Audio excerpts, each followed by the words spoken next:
Hi hello. நான் பார்த்தீங்கன்னா ஹாஸ்பிட்டலில் ஒரு 10 நாள் இருந்திருக்கேன்.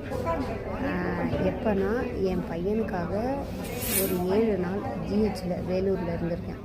அதுக்கப்புறம் மாங்காடு டீன் ஹாஸ்பிட்டலில் என் பொண்ணுக்காக 3 நாள் இருந்திருக்கேன். எங்கள் பாப்பாவுக்காக 3 நாள் இருக்கும்போது பெருசாக தெரியல. ஏன்னா அதில் நாங்கள் அட்மிஷன் ஒரு ஈவினிங் போல் ஒரு நாள் போய் போட்டோம். அதுக்கப்புறம் அடுத்த நாள் ஆப்ரேஷன். அப்போலாம் நான் மயக்கத்திலே இருந்துட்டேன் பாதி நாள். அதுக்கப்புறம் அடுத்த நாள் டிஸ்சார்ஜ் ஆகி வீட்டுக்கு வந்துட்டோம். அதனால் எனக்கு பெருசாக அது தெரியல. ஆனால் என் பையனுக்காக 7 days அடுக்குமாறையில் நாங்கள் இருந்தோம். அது எனக்கு ரொம்ப கஷ்டமாக இருந்துச்சு. எனக்கு மெயினாக அந்த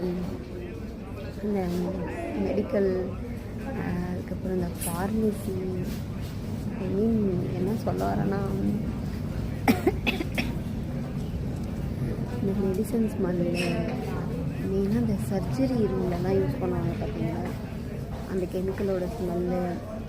அதுக்கப்புறம் இங்கே வைப் பண்ணுறதுக்கு, க்ளீன் பண்ணுறதுக்கு யூஸ் பண்ணக்கூடிய அந்த கெமிக்கல்ஸ், இதோட ஸ்மெல் எதுவுமே எனக்கு செட்டே ஆகாது. முடிஞ்ச வரைக்கும் ஹாஸ்பிட்டலுக்கே வரக்கூடாதுன்னு தான் நினைப்பேன். ஆனால் இப்போ வந்திருக்கேன், வேறு வழி இல்லாமல். எப்படி சொல்கிறது, ஏற்கனவே ஒரு 3 நாள் இருந்தேன்.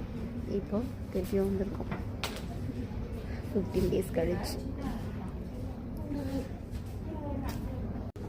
இவர் பார்த்திங்கன்னா இப்போ சர்ஜரிக்காக வெயிட் பண்ணுறாரு. ஓகே ஃப்ரெண்ட்ஸ், இப்போ சூழ்நிலை சரியில்லை, அதனால் இப்படியெல்லாம் வீடியோ போட வேண்டிய அவசியம். இதெல்லாம் மாறும்.